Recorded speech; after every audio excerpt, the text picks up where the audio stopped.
And now, live from the Christian Bible Baptist Church studio, your favorite noontime show, The Baptist Lunch, hosted by Pastor Gil Lorena.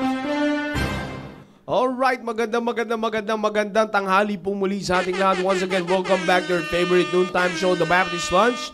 And muli na naman po tayo nandito para pag-usapan ang ikalalago ng bawat isa sa inyo mga young people as we talk about the ministry and family. North, South, East, and West Corner, magandang tanghali po sa inyo lahat. And also to our team focus and the team preparation. While you are on your break, you spend your time and join us as we continually grow together sa ministry po na ito, sa programa po natin na ito. Once again, mga kapatid, magandang tanghali po to our viewers as well nationwide and worldwide. A blessed Thursday to all of you.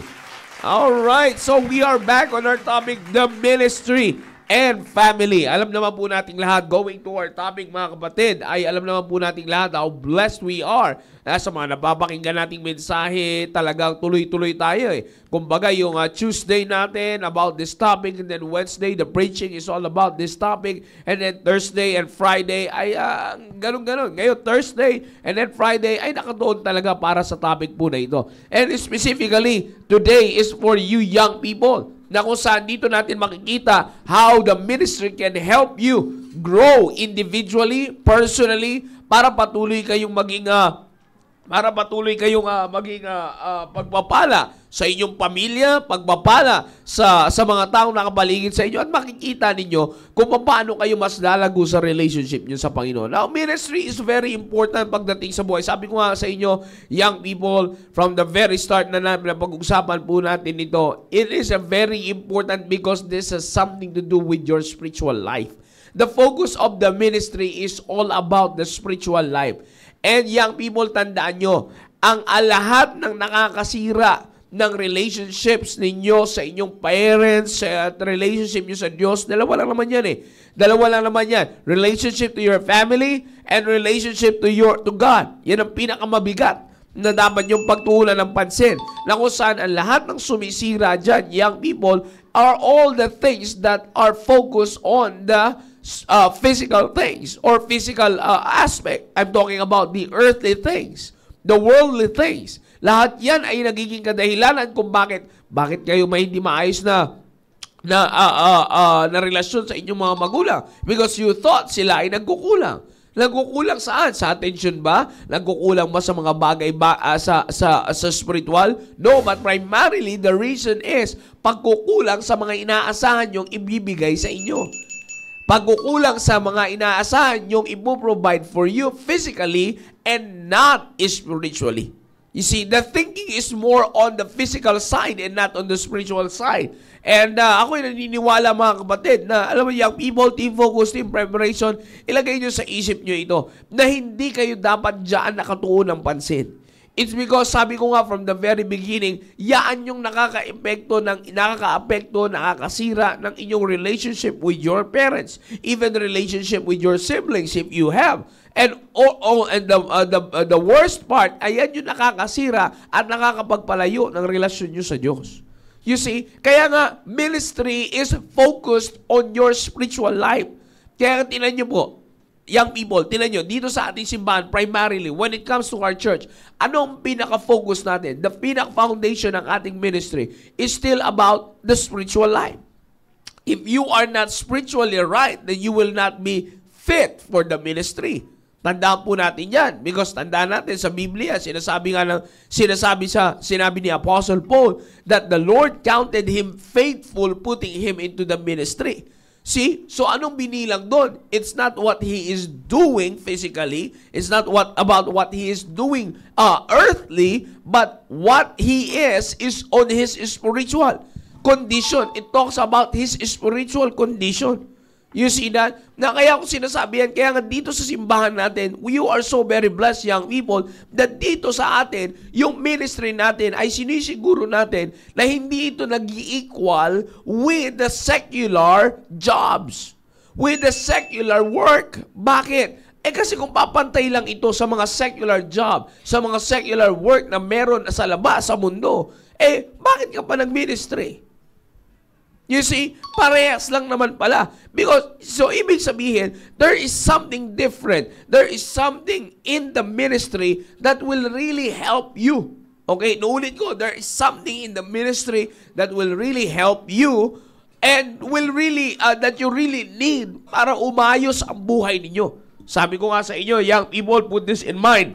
Kadalasan sa nakikita ko is that maraming pagkakataon sa buhay ng maraming young people ngayon, maraming sa pagkakataon sa buhay po ninyo, nakatuon na kayo that even the ministry is being affected. Ano nangyayari ngayon? Ito, let me give you the reality. You see, the ministry as is now, ang nangyayari ngayon, yung ministry ay napapasukan ng worldly philosophy.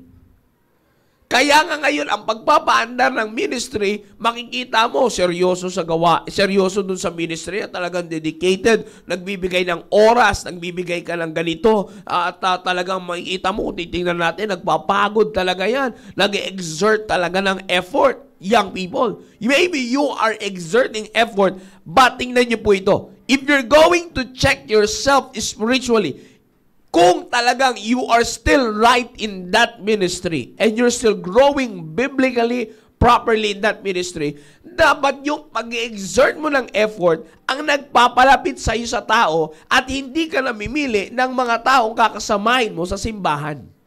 Di ba? Di ba? So bakit nangyayari na ang reality ngayon ay may mga nasa ministry na mga young people but you chose whom you want to be with.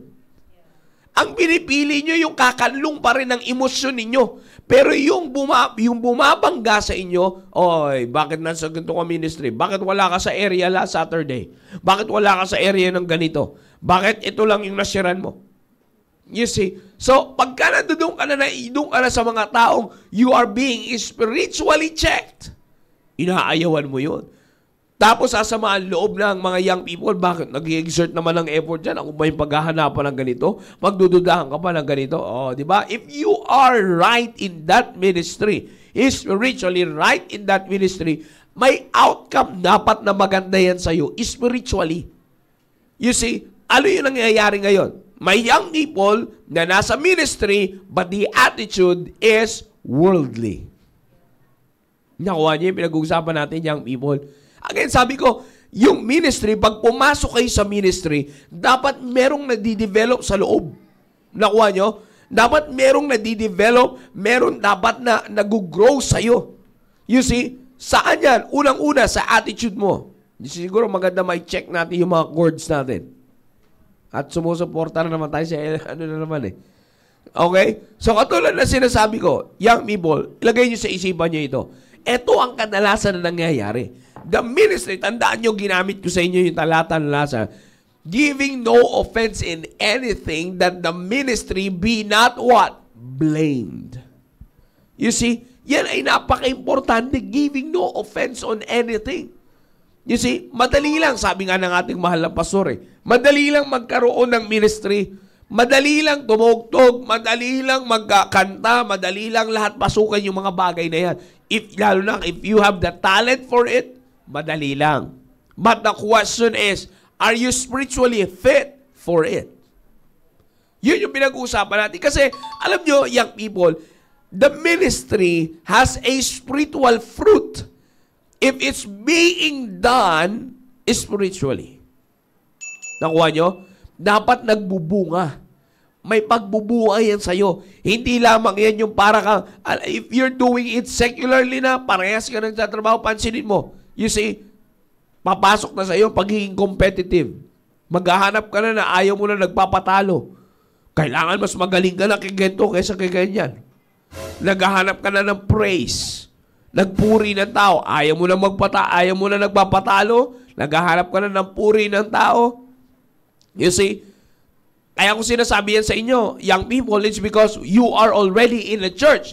We are blessed to be in this kind of church. Pero sinasabi ko nga sa inyo, be not deceived, tandaan nyo, ang dyablo ay buhay para linlangin ang bawat isa sa inyo.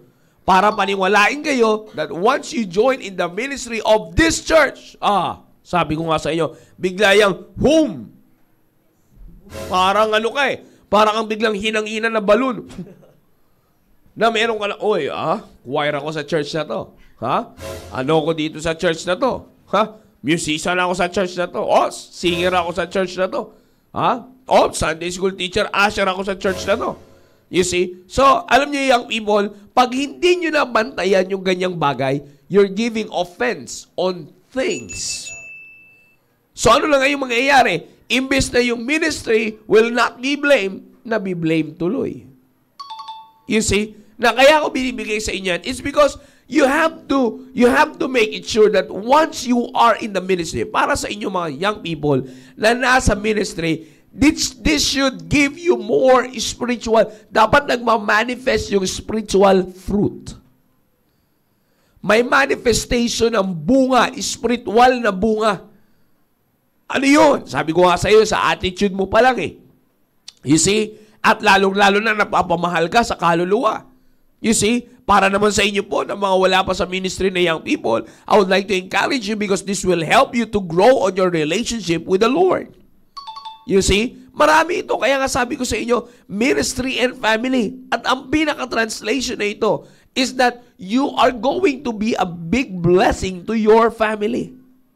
You see? Sabi ko nga sa inyo, minsan, hindi natin naiintindihan yung mga bagay na ito because we thought that ministry is just, makapag-join ka lang sa ganito, makapag-ganito ka lang, makapag-observe ka lang sa ganito, sa ganyan. Alam mo naman yan, napakaganda na ma-join ka sa ganito. You see? Nandoon lang tayo after, nandoon lang kayo after sa nandoon lang after sa makikita kayo ng tao, mapapansin kayo ng tao, mabuburi ng tao, nandoon lang. Pero yung bunga ng ministry, sa pamilya ninyo, nakikita kaya? You see? Yung bunga ng ministry, sabi ko nga sa inyo, lagi kong sinasabi ito sa inyo, young people, because you cannot be good in the ministry and bad to your family. That's too different. That cannot happen. You see? Dapat ikaw ay going better in the ministry the more that you're becoming a blessing to your family. You see, yan yung napaka-importante na dapat na pagtuunan ninyo ng pansin, young people. Kaya nga sabi ko sa inyo, may bunga. You see, now, ngayong hapon na ito, ay meron ako ipipresenta sa inyo ng mga illustrations. No? I have guests here that I can present to you illustrations na from being, wala naman tayong leveling, from being a church member na young people, they were able to involve themselves in the ministry at nagbunga sa kanila yung gawain ng Panginoon, yung ministry. Alright? So, again, let's try to welcome our guest here, no? Let's try to welcome yung mga kasamaang kong guest ngayon na young people. Nais ko i-welcome po natin lahat. Kasama natin dito si Brother Rife at saka si Ma'am Ara. Yeah, magandang tanghali. Bati mo na kayo, Ma'am Ara.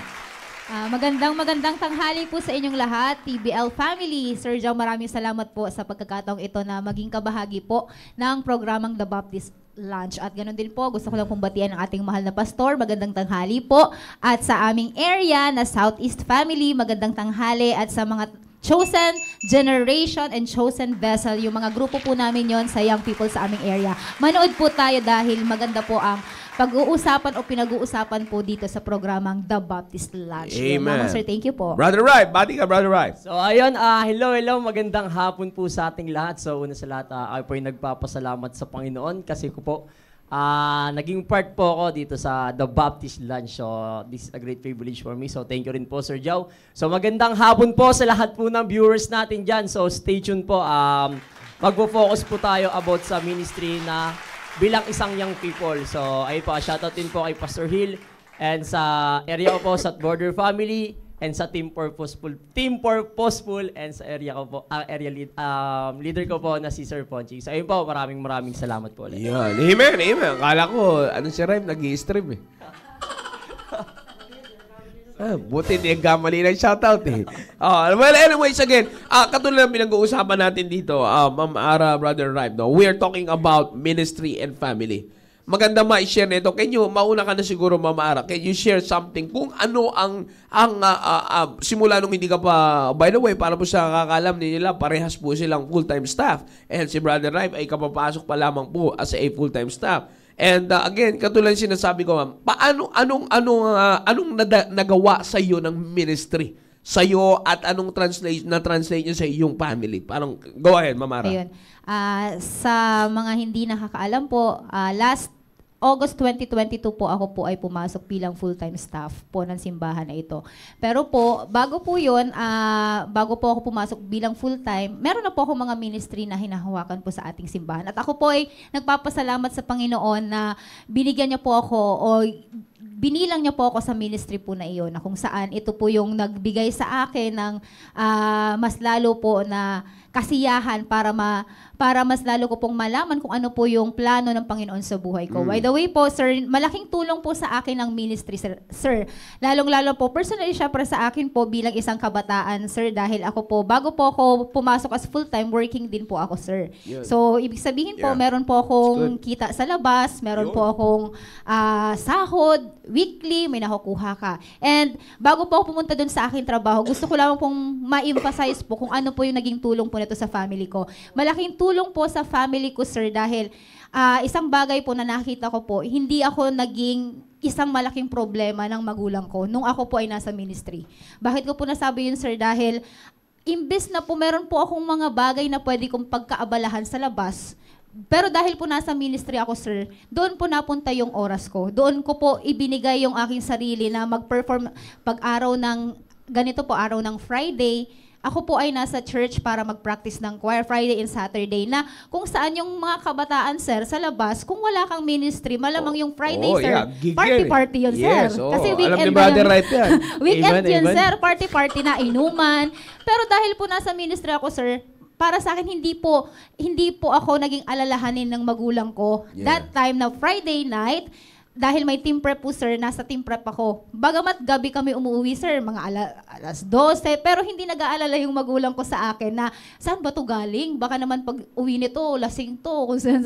Yeah. Ganun po, sir. Pero kung sa labas yun, sir, maaari, o yung mga kabataang wala or hindi involved sa ministry, maaaring ganun po yung kanilang buhay pagdating ng mga ganun pong oras or mga ganung araw. Kaya para sa akin, malaking tulong po ito, sir, sa family ko dahil hindi na po ako problema pagdating po sa ganung bagay. So what you're simply saying is that na-hold ka ng ministry into para yung pamilya mo ay magkaroon ng calmness, Yeah, totoo, sir. magkaroon ng peace of mind, Totoo po yun, sir. magkaroon ng peace of mind kasi totoo yan. Kasi kadalasan sa maraming mga young people ngayon, pag lumabas kayo ng inyong tahanan, talagang naku, ano na naman kaya mangyayari sa anak ko pag uwi? Uuwi yata ng barkada niya dito ng lasing, di ba? Oo, naku, pag umuwi yata dito yung anak ko. May kasama ng ano, may sir. kasama ng naku, nakalunok ng bola. Oo. Lalo na pag gabi, sir, kala mo ang kulay natin, baka di tayo makita sa dilim, di ba?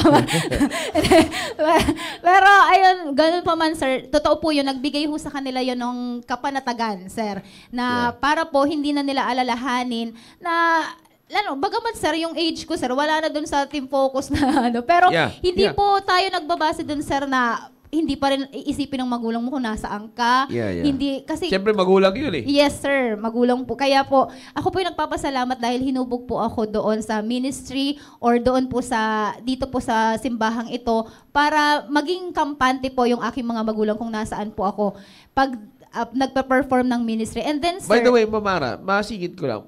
Can you share to us, paanong naging dahilan para maka-join ka sa ministry? Siyempre, dati member lang eh. As a member, ordinary member of the church, and then, nandiyan yung ministry.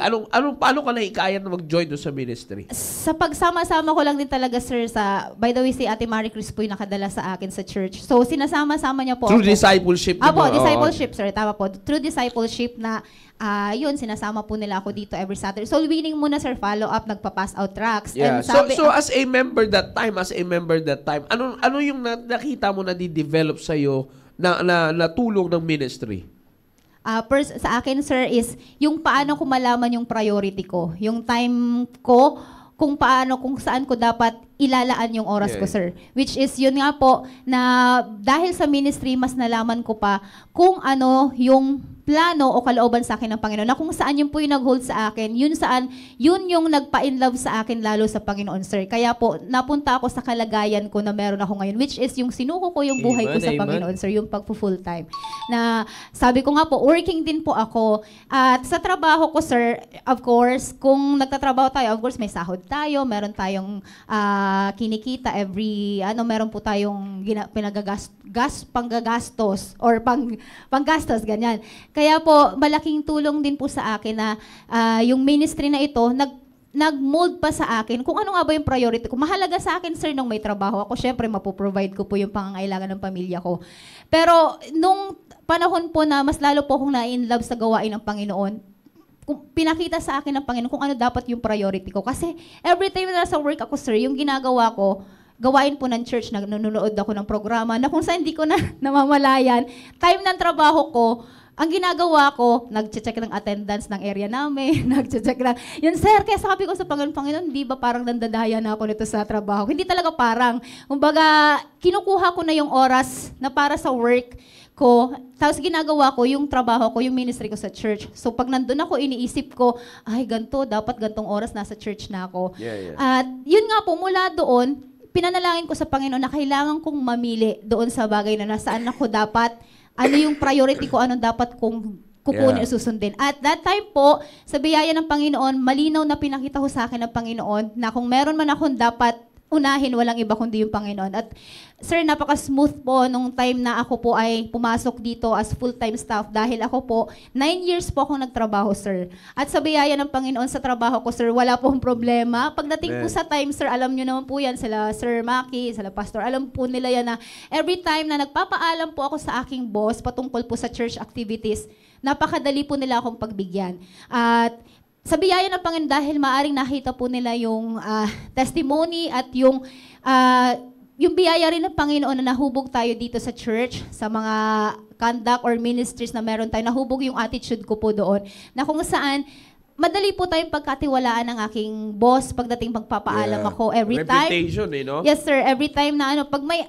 tsaka supportive pa yun, sir. Halimbawa, pupunta ako sa ganito, pupunta kami ng Baag Tarlac, magbibigay po yan ng pera, pan-donate, yan, bibigyan niya na from the yes, sir. Oo, tapos nung time po na merong nagkasunog po dito, bigay si boss, sir, pupunta lang po ako sa church kasi kailangan po, sige, ibigay mo to. Ganun po sila, sir, all out, kumbaga. At every time po na may mga missions at hindi po mahirap.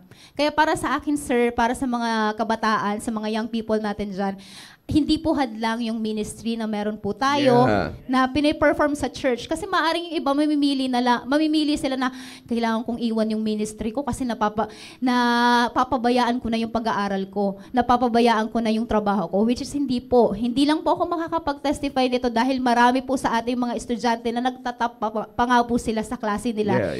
Bagamat meron silang ministry. So hindi po hadlang at malaking tulong po ang ministry sa atin, sa akin personally, sa aking family at hanggang ngayon po na nandito po ako sa simbahan as full-time staff. At sabi ko nga, sir, mas lalo ko pang nakita or dapat nalaman ko pa through ministry yung aking priority. At mula dun sa priority na yun, yung time management, sir.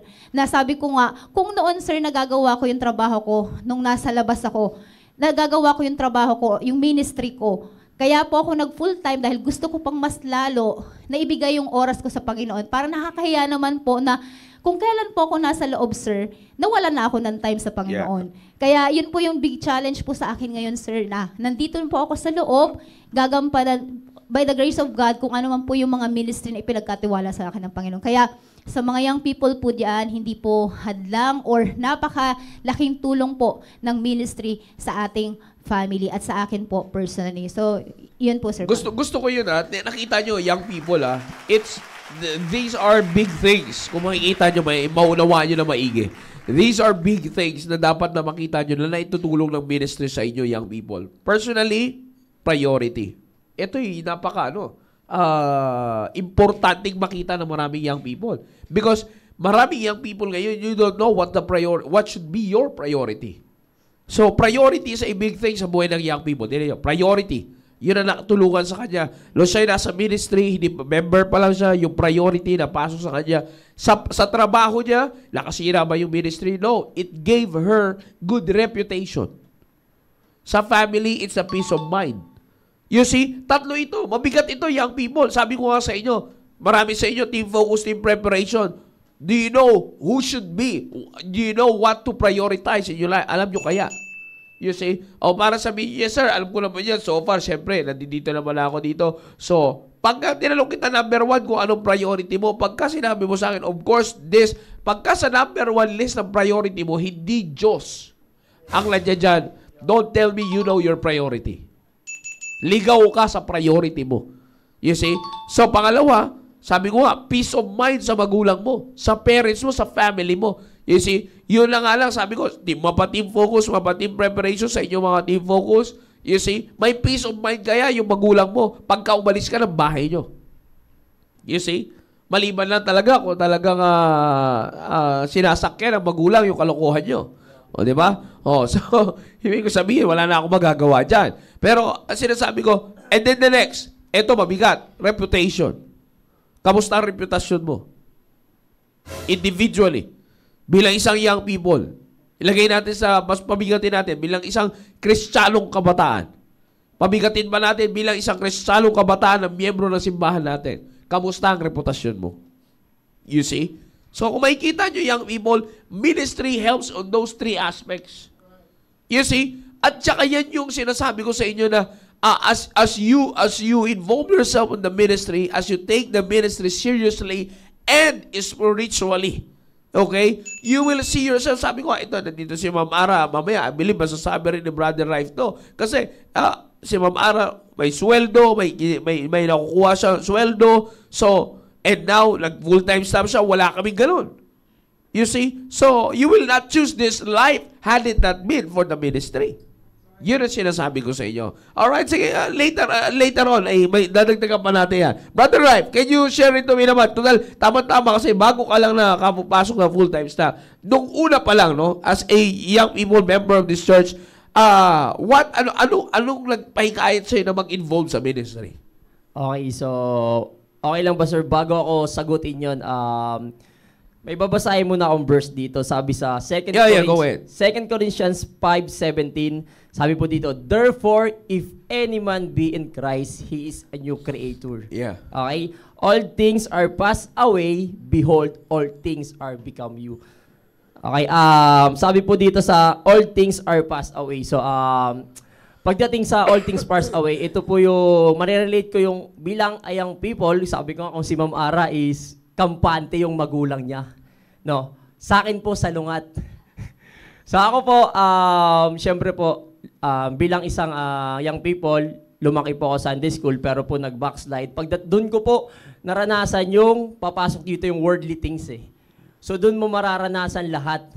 So kung si Ma'am Ara kampante yung magulang niya na wala siya sa loob ng bahay, ako hindi. Actually, actually mas as far as the Bible, it's written in the Bible, actually talagang mas delikado pa nga pagka nag-backslide eh. Yes, sir. Ang isang backslider mas delikado kaysa sa unsaved. Yes, sir. So, ayun na, alam mo na nga na anak ka na ng Panginoon. So, doon ang masasabi is new creature. Pero, yung all things are passed away, yung mga bagay na dati kong ginagawa, na matagal ako nag-dwell doon kasi sabi nga po, bago lang po akong full-time. And actually, naging active lang din po ako dito sa church is last year din po. I think it's before June. So, ayun po. Then, magpo-focus po ako dito sa behold all things are become new. So, ang ibig sabihin po noon, pag become new, bilang isang anak po ng Panginoon, ano ka po dapat? So, yung dati mong ginagawa sa labas is dapat hindi na yun eh. So, magpo-focus ka na sa kung ano ka na sa harapan ng Panginoon, yun yung anak ka na ng Panginoon. So, sa speaking of ministry, bago po ako mag-involve sa ministry or bago ako makapasok po sa ministry, ang naging first ministry ko po dito sa simbahan, wala pong iba, is yung sa may Good News Class po, maliban po sa soul winning. So, ako po ay bunga ni ni Preacher Michael Bagyon po. So, siya po talaga way back before po pandemic. Nakakasama ko po. Siya yung area leader. Yes, sir. Siya po yung nakakasama ko together with Cosare family, sila Menda, sila Girly po. So ako lang po yung nag-iisang lalaki po doon. Bukod po kay Sir Michael. So ayun po. Doon po, nakita ko po doon yung kahalagahan po talaga ng soul winning. At saka alam naman po natin kung ano po yung attitude ni Sir Michael pagdating po talaga sa soul winning. So, pagdating po dito sa church, bago po ako talagang mag-involved sa church, tignan ko kung paano nila, kasi sa church namin, yung ministry namin, sabi ko, dapat pagpapasok ko sa ministry, spiritual, hindi mo lalaruin. Kasi po ako personally, bilang isang young people, sa church po namin dati, ministry sa choir po, kumakanta ka sa choir, tapos pagdating sa labas, may ginagawa kang kalokohan. Di ba po? Ang pangit naman po galing yun. ka rin sa ibang church di ba? Galing po ako doon sa ibang church bago po ako dito. Dito po, inobserbahan ko po yun. Sabi ko, tinitignan ko kung gaano kahalaga sa tao na nandito yung ministry. So ayun po, sabi nga ni Sir Jao, dapat po maging spiritual tayo sa ministry. Bakit po? Doon po makikita yung attitude natin, yung character natin. Sabi ko nga po, ako po personally, kung yung simpleng pagsagot mo lang ng opo at puno, sir, no? Kung sa ibang tao, nakakasagot ka ng po, kay pastor, sa ibang sirs, magpupo ka. Pero ako po, personally, sa magulang ko, no. Hindi po ako nagpupo. Wala nga po akong paggalang, kaya lagi nga po sinasabi ni mama at papa sa akin, tama ba talaga yan? Yan ba yung natututunan mo sa church? Ang pangit po nun is bato sa church. Yeah, yun yung sinasabi ko kanina. Ayun po yun. Yung ministry mo sa church, ibig sabihin, ginagawa mo lang yung ministry mo sa church, pagdating sa tahanan, wala na. Ang sabi nga po dito, may ministry, may family. So kailangan po, ang una po talagang ministry natin, walang iba po ang ating pamilya. Kasi nga po, doon po talaga yung lalabas ang talagang attitude po natin. Kasi ako po, bilang full-time, tayo mga young people, hindi naman po kagaya nyo na full-time ako. Nakakasama nyo po yung family nyo po. So pag galing ka sa church, banal ka, pagdating sa bahay mo, kamusta ka na? Iba na usapan nun Iba na usapan yun, sir. So ayun, natulong po ng ministry sa akin, sobrang laki po. Kung dati po, sa bahay, pag wala ako, problemado ako ng magulang ko, sir. Tsaka syempre, good news class yung hinahawakan mo Opo. So ibig sabihin, ano ituturo mo doon sa mga bata ayun, na yun? sir. Ayun, isa pa nga yun, sir. Kasi, ako lang yung mag-isang nagtuturo. Oh, yeah. Tapos, ang kagandahan pa nun, sir, yung mga tinuturuan ko, anak ng mga kababata ako, sir. So, alam ng mga kababata kung gaano ka-worse. Anak ng mga kababata yes, mo, sir, So, ibig sabihin yung mga kababata mo, lahat na yun, may anak lahat na po nila sila yun. may pamilya na ako na lang po wala. Di ba po? So, dumating na rin sa buhay ko kasi sabi nga po kasi Ma'am Ara po, nagtatrabaho ako rin po. So, isa po akong streamer po kay Facebook. Alam naman po natin kung ano po yung nagagawa ng Facebook or YouTube po sa isang tao. So, masasabi ko po na sapat naman po para sa mga nakafollow dyan. Actually po, kung tutuusin, kaya ko na po magpamilya kung ako lang po Pero hindi po, kasi po... kung yun ang basihan, no? Kung yun ang ganun ang basihan. Kung kitaan lang ang pera lang ang basihan. Opo, pera lang po. Kasi, pero nakikita ko po doon yung family po ng ate ko. Bakit po? Kasi kahit nga po na nakakasama namin siya sa tahanan, na dati na rin po siyang naging active sa church. Pero nakikita ko doon, sabi nga, huwag kang mag-i-stay sa good family lang, sir. Dapat may Panginoon sa pamilya mo po. In fact, that's how you describe a good family. Yes po, a good family and a godly family po. So ayun po, nakikita ko doon na hindi ako papasok sa pagpapamilya ng basta-basta. So isang kagandahan na rin po ng team preparation po sa buhay ko na. Doon po tinuturuan kami bilang isang young people na kung sino at kung ano dapat ang prinsipyo natin pagdating po sa pag-aasawa po. So yung ministry, sir, ang napakahalaga sa akin noon yung doon po nahubog. Mas lalo po ako nahubog dito sa church. Kasi yung attitude-wise, yes, sir. Attitude to your family. Yes, sir. Pag dito, sir, iba yung practice Yeah. So nagtatanong nga sila dito, kailangan ba ng ganyan? Kasi actually, sir, may tita ako from US. So nagkikwento ako, nag-share ako about sa pagpo-full-time ko dito. So ay nagtatanong siya, bakit ganyan? So ina-explain ko, siyempre, ito yung practice So, kailangan ko lang po sumunod. So, ayun, nagpapasalamat ako kasi nandito ako, nakapabilang po ako sa Christian Bible Baptist Church, CSI, at maraming salamat din po. Kasi yung pag-full time ko, walang nagtulak sa akin. Yeah. So, ako po, at tinula na, sumsum ka na. taga-antipolo po kasi ako. So, it takes more than 2 hours. Yeah. Pagbabiyahe po dito. Kasi sinabi ko, actually nakausap po Sir Joe noon na, Sir Joe, gusto ko po mag-observe po sa choir. Pero hindi Hindi ko sinabi Yun sa lang kanya ata yung yung plano napaalam- ko. yun lang pinaalam mo Oo, sa akin yun lang eh. pinaalam ko kay Sir Joe. Pero hindi niya alam na may balak Mag-full-time, na po oh. talaga akong mag-full time. So bakit po? Kasi po, ako po, kung personally, matagal na po akong ginamit ng Diablo sa labas eh. Kaya gusto ko po this time, magpagamit po ako ng buo Sino po pa? sa Ay. Panginoon. May sinasabi si Boching. Nako.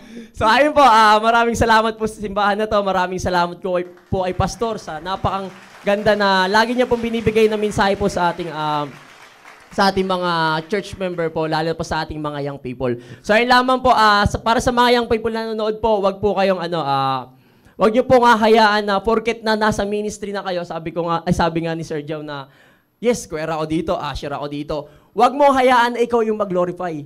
Yeah. Ang lagi mong iisipin, ang ginagawa mo yung ministry nito, That's just it. to glorify the God. Okay? Nag-glorify mo walang iba kundi ang Panginoon po sa buhay mo. So ayun lamang po, maraming salamat po. Yeah, so yun yung sinasabi ko eh. The translation eh. Yung manifestation, translation niya sa buhay ninyo. Kasi young people, sabi ko nga, alam nyo kaya ka naisip ko. In fact, kanina ko lang talaga sila sinabihan eh.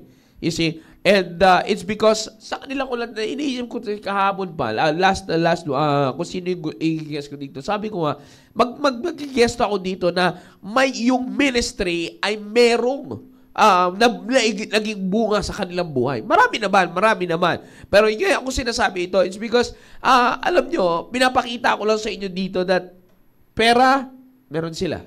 Young people, listen carefully. Totoo, pinag-uusapan natin dito, totoo buhay. Pera, meron sila. Bago sila naging full-time, kaya may ministry sila sa wala, may pera. You see, may pera. Sabi ko nga, kung yun nga lang, narinig nyo, sabi nga ni Brother Ripe, di ba, kung pera lang usapan, pwede siya. Kakayanin niya bubuhay. And I believe naman, yun, hindi kayo mamara kasi may fix naman siya trabaho, pwede rin niya rin pagpapasukin, pero hindi yun dahilan. You see? Now, ito yung sinasabi ko, di ba? Kung pera lang usapan, may pera sila. Pero yet, ano ang naglagay sa kanila sa mas maayos na kalagayan? It's the ministry. Yung pera ba nila, naging blessing sila sa family? No. Si Brother Ripe, kumikita ng pera, pero sa mga kwentuhan namin, naririnig rin niya yun, wala ang respeto sa pamilya.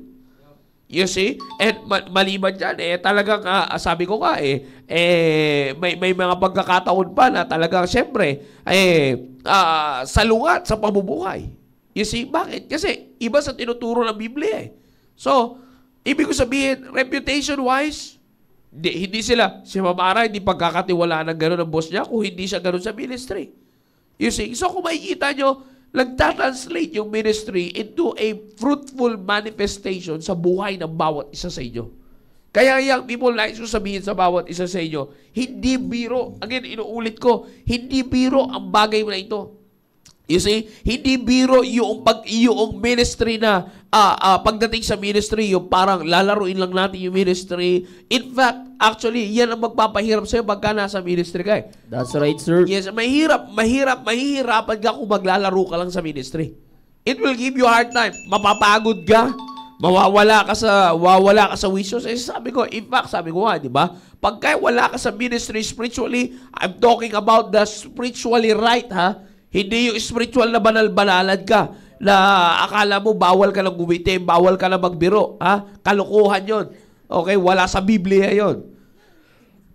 Kaya, yan ang kagandahan sa simbahan natin. Tinuturo ng pastor natin yung tamang katuruan dyan. Kaya kung sinasabi sa inyo yung people, pagka papasok ka sa ministry na you're not biblically right, sabi ko sa inyo, papasok ka sa pagiging competitive. Pagka naging competitive ka, mapapagod ka talaga. Bakit? Merong mas magaling sa'yo. Merong mas mag-i-excel sa'yo. You see? Kukuha ka ng pansin, nako, hindi yan uso dito. Pagka hindi Panginoon ang naitaas sa buhay mo, mahihirapan ka kumuha ng pansin. Sa dami-daan sa libong miyembro natin dito, hindi ka makakahakot ng pansin kay pastor. You see? So ano magiging buhay mo? Magpapapansin ka na magpapapansin? Mapapagod ka na naman. Makakahanap ka ng kaaway mo. Nasa ministry ka yan. You see? So, ano sinasabi ko sa inyo, young people? Pinapakita ko lang sa inyo, through them, pinapakita ko lang sa inyo ang magandang maidudulot ng ministry sa buhay ninyo. Another thing is that, pinapakita ko sa inyo ngayon dito, that pagdating sa ministry lang usapan, ito, narinig natin kay Brother Ripe, he is from other church as well. You see, we're not trying to condemn the church, but wala tayong magagawa. Meron siya nasaksihan na testimony that they're good at the ministry, but they have other life, other living outside. You see, outside the ministry, which is, hindi naman pwede yun. You see, kaya ko sinasabi, iba kasi yung katuwaan na lang sa buhay mo na. Kaya nga sinasabi natin dito eh. Sabi nga ni Pastor, pag oras ng biruan.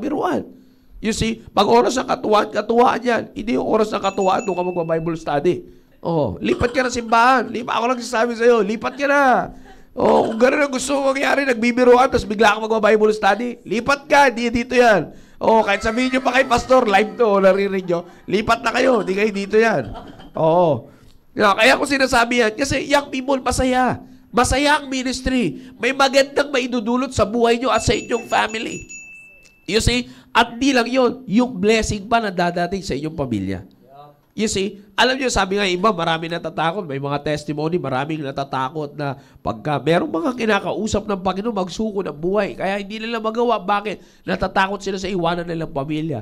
You see, sabi ko nga pagdating sa ganyang bagay, yun ba talaga ang pinakamas nakakatakot na mangyayari? Ano bang kasiguraduhan? Parang naalala ko yung mga may mga young people na dati, may mga nakaririgaw testimony na nagsasabi sa akin, gusto mag full-time, ganito, kaya gusto paggamit sa Panginoon ng buhay. Kaya so, sabi ni Mama at ni Papa, tapusin ko daw muna yung pag-aaral ko. Sabi ko, isa lang ang tanong ko doon paano nila nalaman makakatapos ka? Sabi ng iba, uy, sir, huwag lang ngayon, knock on wood. Knock on wood. Gamitin mo yung kahoy pang tayo ng bahay. Oh. Di ba? Kaya naisip ako, paano na malalaman na makakatapos ka ngayong taon? Ayun, yung nagsabi noon, hindi nakatapos. Wala pa rin sa ministry. Yan ang sinasabi ko. Sabi ko sa inyo, maliwanag yung sinasabi ng Biblia. Giving, wag ninyong aalisin sa inyong mga sarili yan. Tandaan nyo ito, young people,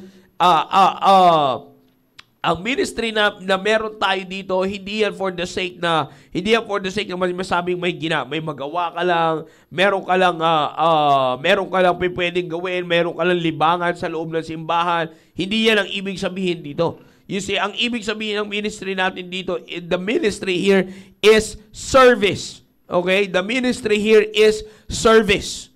Okay? Pag pinag-usapan natin yung service, ito yung iyong serbisyo sa tao. Service, kaya nga ministry and family. Because the first manifestation, fruitful manifestation ng blessing ng ministry ay sa iyong family. You see? Kaya nga yun, kanina binabanggit ni Brother Ripe kanina, na kapag may iba ka pang buhay, di ba? May ministry ka dito, tapos ito yung buhay. Ito, sabi ko nga, kaya ganyan na lamang kayo, team focus. Mamaya pag-uusapan pa natin yan. Kaya ganyan na lang yung ganyan na lang yung ating mga binibigay sa team focus natin, even sa the preparation, lalo na si Brother Rife, lalo na pagdating sa social media. You see, sinasabi ko sa inyo, makikita kayong kakanta sa choir, pero iba yung mga posting nyo sa social media. You see, makikita kayo nag-a-usher, kumakanta, musician, whatsoever it is, pero yung posting nyo sa social media, never naman about your ministry. Di ba? Kaya nga sabi ko sa inyo, alam niyo pinakamaganda ilagay nyo sa social media, kung legit kayo at totoo kayo sa sinasabi, magpakilala kayo sa mundo kung sino kayo na ginagamit ng Panginoon at kung paano kayo ginagamit ng Panginoon. You see? Kaya nga natutuwa ko dun sa mga testimony. Nag-testimony sila Ma'am Aba, nag-testimony rin si Ma'am Sai, may mga taga-ibang bansa na mga kamag-anak. Ang ganda naman ginagawa nyo, nagpapadala para maging blessing. So, nakita nyo, see, that's who you should be. Pag kayo magpapakilala sa inyong personality, tandaan nyo, young people, yan pa yung mga sunod na pag-uusapan natin dito.